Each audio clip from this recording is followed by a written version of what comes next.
മുഹമ്മദ് മുസ്തഫ സ്വല്ലല്ലാഹു അലൈഹി വസല്ലമ തങ്ങളുടെ ജീവിതത്തിലുണ്ടായ മഹത്തരമായ ഒരു അത്ഭുതമാണ്. അല്ലാഹുവിന്റെ റസൂലിന്റെ ജീവിതത്തിൽ അല്ലാഹു സുബ്ഹാനഹു വ തആല കൊടുത്ത ഒരുപാട് മുഅ്ജിസത്തുകളുണ്ട്. അതിൽ ഏറ്റവും മനോഹരമായ ഏറ്റവും മഹത്തരമായ മുഅ്ജിസത്താണ് ഇസ്റാ മിഅ്റാജ് എന്ന് പറയുന്നത്. എന്റെ പ്രിയമുള്ള മുഅ്മിനെ, വിശുദ്ധമായ ഖുർആൻ തന്നെ ഇത് തെളിവ് പറയുന്നുണ്ടല്ലോ.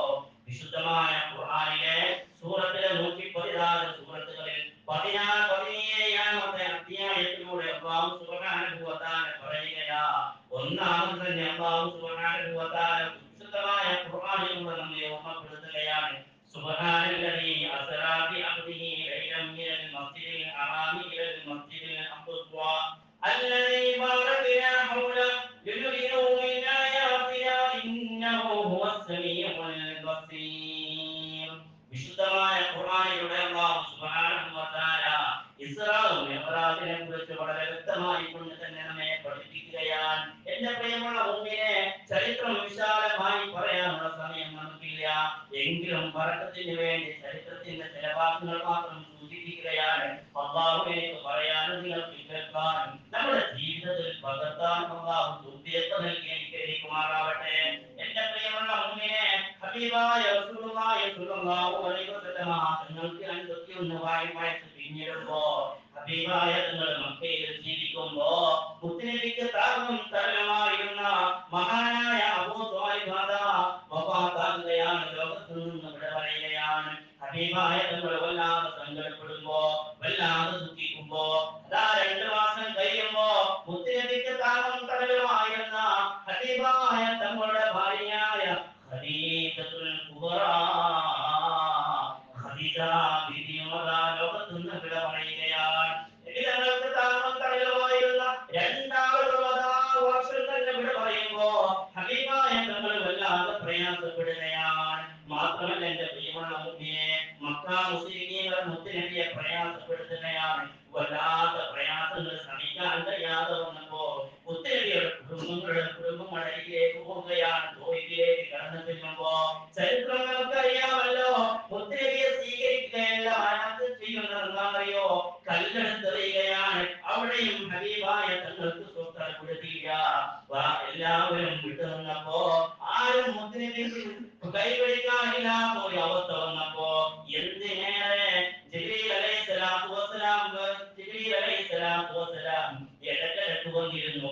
ആ സമയമാകുമ്പോ ജിബ്രീലിനെ കാണാതെ വന്നപ്പോ മക്ക ഖുറൈശികളെ മുത്തുനബിയെ കളിയാക്കുകയാ.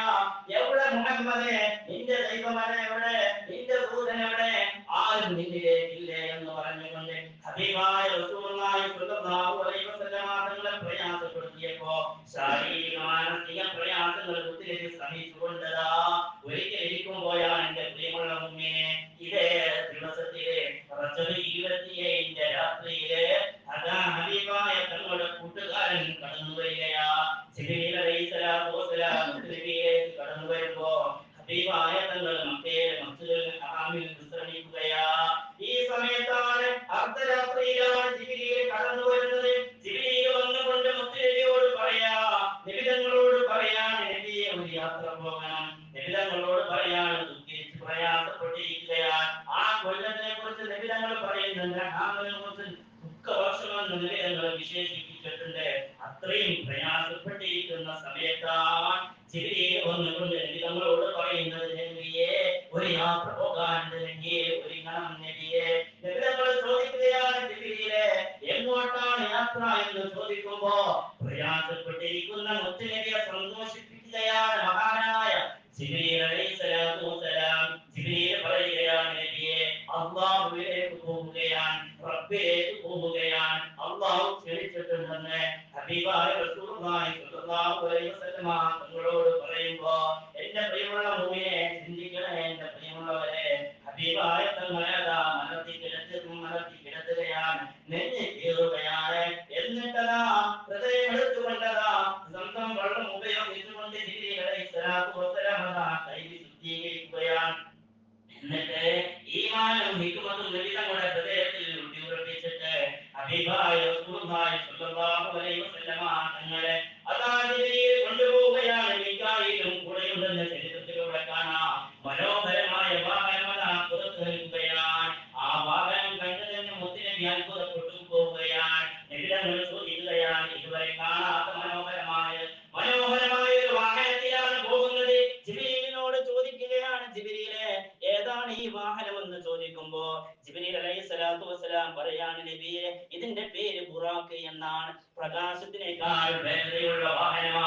അങ്ങനെ അതാ വാഹനത്തിൽ കയറ്റുകയാ. ആ വാഹനം സഞ്ചരിക്കുകയാണ്. എന്റെ പ്രിയമുള്ള മുഖ്യനെ, പ്രകാശ വേഗതയിലാണ് സഞ്ചാരം. ഒരു പ്രകാശം ഒരു മിനിറ്റിൽ 3 ലക്ഷം വരെ സഞ്ചരിക്കുമെന്ന് ശാസ്ത്രം കണ്ടെത്തുമ്പോ ആ വേഗതയിലാണ് സഞ്ചരിക്കുന്നത്. എവിടെ നിന്നാണ് പോകുന്നതെന്നറിയോ? മക്കയിലെ മസ്ജിദുൽ ഹറാമിൽ നിന്ന് എവിടേക്കാ പോകുന്നതെന്നറിയോ? ഫലസ്തീനിലെ മസ്ജിദുൽ അഖ്സയിലേക്കാണ് കടന്നു പോകുന്നത്. 6-7 മാസം സഞ്ചരിക്കേണ്ട ആ സ്ഥലത്തേക്കാണ് ജിബ്രീൽ അലൈഹിസ്സലാത്തു വസ്സലാം ബുറാഖ് എന്ന വാഹനത്തിൽ കൊണ്ടുപോകുന്നത്.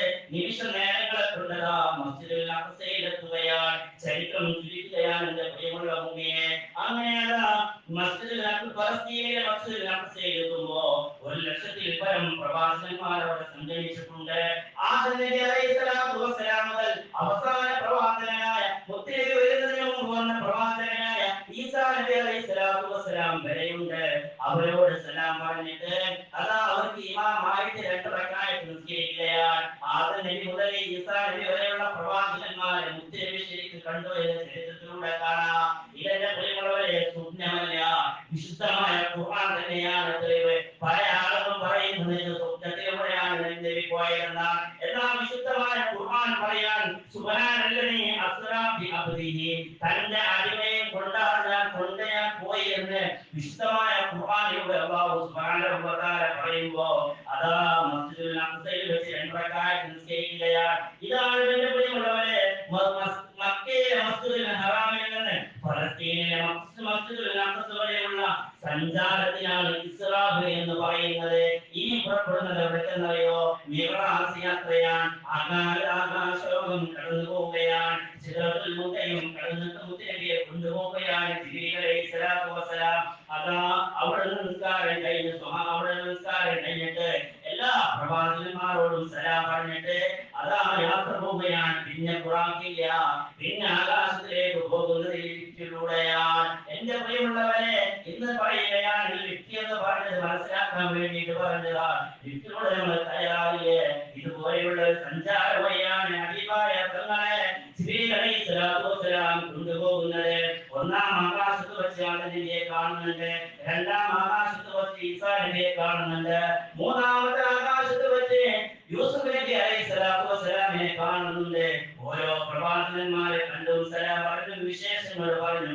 അതാ ഓരോ ആകാശങ്ങൾ കടന്നു പോകുമ്പോ 7-ാം ആകാശത്തിലേക്ക് കടന്നു പോയി ചെല്ലുമ്പോ കാണുന്നതായെന്നറിയോ? നമ്മുടെ വല്യപ്പയായ ഇബ്രാഹിം നബി അലൈഹിസ്സലാത്തു വസ്സലാമിനെ കാണുകയാ. ഇബ്രാഹിം നബി അലൈഹിസ്സലാത്തു വസ്സലാം അതാ ബൈത്തുൽ മഅ്മൂർ എന്ന് പറഞ്ഞാൽ നമ്മൾ കഅബയെ ചുറ്റുന്നത് പോലെ ത്വാഫ് ചെയ്യുന്നത് പോലെ മലക്കുകൾ ത്വാഫ് ചെയ്യുന്ന ഇടമാണ് ബൈത്തുൽ മഅ്മൂർ എന്ന് പറയുന്നത്. അവിടെ ഇരിക്കുന്നുണ്ട് മഹാനായ ഇബ്രാഹിം നബി അലൈഹിസ്സലാത്തു വസ്സലാം. വിശേഷങ്ങൾ പങ്കുവെച്ചിട്ട് അതാ സിദ്റത്തുൽ മുൻതഹയും കടന്നു പോവുകയാണ്. സിദ്റത്തുൽ മുൻതഹയും കടന്നുകൊണ്ട് ജിബ്രീൽ അലൈഹിസ്സലാത്തു വസ്സലാം മുത്തനബിയെ കൊണ്ടുപോകുമ്പോ അതാ ഒരു അറ്റം വരുമ്പോ ഒരു ഭാഗം വരുമ്പോ ജിബ്രീൽ പറയാണ്, നബിയെ ഇനി അങ്ങോട്ട് എനിക്ക് പോരാൻ അനുമതിയില്ല, ഇനി ഞാൻ അങ്ങോട്ട് പോരില്ല നബിയെ, ഇനി അങ്ങോട്ടുള്ള സഞ്ചാരം നബിയെ അങ്ങ് തനിച്ചാണ് നബിയെ, തഖദ്ദം യാ റസൂലല്ലാഹ്, അങ്ങ് തനിച്ചു പോകണം നബിയെ, ഇവിടെ വരെയുള്ള എനിക്കുള്ള ഓർഡർ, ഇനി ഞാൻ അങ്ങ് പ്രവേശിച്ചാൽ എന്നെ കാണുന്ന 2 ചെറുതും കഴിഞ്ഞു പോകും നബിയെ, ഇനി പോകാറുള്ളത് അങ്ങ് മാത്രമാണെന്ന് പറഞ്ഞിട്ട് നബി തങ്ങളാ യാത്രയാക്കുകയാണ്. മഹാനായ ജിബ്രീൽ അലൈഹിസ്സലാത്തു വസ്സലാം. എന്റെ പ്രിയമുള്ള മുഅ്മിനേ, ഹബീബായ തങ്ങൾ മാത്രമാണ് സഞ്ചരിക്കുന്നത്. അതാ പോകുന്നത് അല്ലാഹുവിന്റെ പരിശുദ്ധമായ സന്നിധിയിലേക്കാണ്. അല്ലാഹുവിലേക്ക് ചെന്നെത്തിയിട്ട് നബി തങ്ങൾ അല്ലാഹുവിനോട് സലാം പറയുകയാണ്. നമ്മൾ പറയുന്ന സലാമല്ല. എങ്ങനെയാണെന്നറിയോ? അല്ലാഹുവിന്റെ റസൂൽ അല്ലാഹുവിനോട് സലാം പറഞ്ഞതെന്നറിയോ? അത്തഹിയാത്തുൽ മുബാറകാത്തുസ് സ്വലവാത്തുത് തയ്യിബാത്തു ലില്ലാഹ് എന്ന അല്ലാഹുവിനോട് ഹബീബായ തങ്ങൾ സലാം പറയുമ്പോ അല്ലാഹു സുബ്ഹാനഹു വ തആല സലാം പറയുകയാണ്. അസ്സലാമു അലൈക അസ്സലാമു അലൈനാ അസ്സലാമു അലൈക അയ്യുഹൻ നബിയ്യു വറഹ്മത്തുള്ളാഹി വബറകാതുഹു എന്ന് അല്ലാഹു സുബ്ഹാനഹു വ തആല സലാം അടക്കി. ഈ സമയത്ത് അവിടെ സംഭാഷണം നടക്കുകയാണ്, മുനാജാത്ത് നടക്കുകയാണ്. അങ്ങനെ തിരിച്ചു പോരുമ്പോ അല്ലാഹു സുബ്ഹാനഹു വ തആല സമ്മാനമായിട്ട് അല്ലാഹുവിന്റെ റസൂലിന്റെ ഉമ്മത്തീങ്ങൾ ഒരാൾക്ക് അല്ലാഹു സുബ്ഹാനഹു വ തആല 50 വക്ത് നിസ്കാരം നൽകുകയാ. 50 വക്ത് നിസ്കാരമാണ് എൻ്റെ പ്രിയമുള്ളവരെ നൽകിയിരുന്നത്. 5 വക്ത് നിസ്കാരമല്ല, 50 വക്ത് നിസ്കാരവുമായിട്ട് മഹാനായ ഹബീബുന മുഹമ്മദ് മുസ്തഫ സ്വല്ലല്ലാഹു അലൈഹി വസല്ലമ തങ്ങൾ കടന്നു വരുമ്പോ സമ്മാനം സ്വീകരിച്ചു സന്തോഷത്തോടെ കടന്നു വരുമ്പോ ആറാം ആകാശത്ത് വെച്ച് മൂസാ നബിയെ കാണുന്നുണ്ട്. മൂസാ നബി ചോദിച്ചു, അല്ലാഹു എന്താ നബിയെ അങ്ങക്ക് സമ്മാനമായി തന്നതെന്ന് ചോദിക്കുമ്പോ അല്ലാഹുവിന്റെ റസൂൽ സന്തോഷത്തോടെ പറയാ, മൂസാ നബിയെ എന്റെ സമുദായത്തിന് 50 വക്ത് നിസ്കാരം സമ്മാനമായിട്ട് തന്നിട്ടുണ്ടെന്ന് പറയുമ്പോ മൂസാ നബി പറയാൻ, എന്റെ പ്രിയമുള്ളവരെ, അങ്ങയുടെ സമുദായത്തിന് 50 വക്ത് സഹിക്കൂല, അവർക്ക് താങ്ങൂല, അതുകൊണ്ട് കുറച്ചു തരാൻ അല്ലാഹുവിനോട് പറയണേ. അങ്ങനെയതാ മൂസാ നബിയുടെ വചനം കേട്ടിട്ട് അല്ലാഹുവിലേക്ക് തന്നെ മടങ്ങുകയാണ്. അല്ലാഹു സുബ്ഹാനഹു വ തആല 5 വക്ത് കുറച്ചു കൊടുത്തു.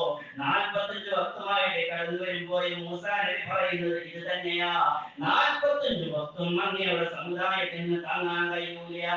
ഇങ്ങനെ 9 തവണ മൂസാ നബിയുടെയും അല്ലാഹുവിന്റെയും അല്ലാഹുവിന്റെ റസൂൽ സഞ്ചരിച്ചു എന്ന് ചരിത്രത്തിലൂടെ കാണാം. അങ്ങനെ 5 വക്ത് നിസ്കാരമായിട്ട് തിരിച്ചു വരുമ്പോഴും മൂസാ നബി പറയുന്നത് എന്താണെന്നറിയോ, ഇതും അങ്ങയുടെ സമുദായത്തിന് താങ്ങാൻ കഴിയില്ല എന്ന് പറയുമ്പോ അല്ലാഹുവിന്റെ റസൂൽ മൂസാ നബിയോട് പറയാ, ഇനി എനിക്ക് എന്റെ റബ്ബിന്റെ മുമ്പിലേക്ക് പോകാൻ ലജ്ജയാ. ഈ ഒരു 5 വക്ത് നിസ്കാരം എന്റെ സമുദായത്തിന് നിസ്കരിക്കാൻ കഴിയില്ലെന്നാ പറയുന്നതെന്ന് പറഞ്ഞിട്ട് ആ 5 വക്ത് നിസ്കാരം സന്തോഷത്തോടു കൂടെ ഹബീബായ തങ്ങളെ ഏറ്റുവാങ്ങിക്കൊണ്ട് പോരുകയാണ്. എന്റെ പ്രിയമുള്ള മുഅ്മിനെ, നിസ്കാരത്തിന്റെ വാർഷികം കൂടെയാണ് നമ്മളിലേക്ക് കടന്നു വരുന്നത്. അതുകൊണ്ട് ഇൻഷാ അല്ലാഹ് ഇന്നത്തെ ഈ രാത്രി നമ്മൾ ഉപയോഗപ്പെടുത്തണേ. ദിക്റുകളെ കൊണ്ട്, നിസ്കാരങ്ങളെ കൊണ്ട്, സുന്നത്ത് നിസ്കാരങ്ങളെ കൊണ്ട്, വിശുദ്ധമായ ഖുർആൻ പാരായണം ചെയ്യൽ കൊണ്ട്, സ്വതക്ക നൽകൽ കൊണ്ട് എന്തെല്ലാം ചെറുതും വലുതുമായ നന്മകൾ നമുക്ക് ചെയ്യാൻ സാധ്യമാകുമോ അത് നമ്മൾ ഉപയോഗപ്പെടുത്തണേ. കാരണം എന്താണെന്നറിയോ, ലൈലത്തുൽ ഖദ്ർ വളരെ പ്രധാനപ്പെട്ട ദിനരാത്രങ്ങളാണല്ലോ. എന്നാൽ അല്ലാഹുവിന്റെ റസൂലിനെ ഏറ്റവും വിലപ്പെട്ടത് ഏതാണെന്നറിയോ, അത് ഇസ്രാ മിഅ്റാജിന്റെ 27 രാവാണെന്ന് മഹാന്മാരായ പണ്ഡിതന്മാർ രേഖപ്പെടുത്തിയത് നമുക്ക് കാണാൻ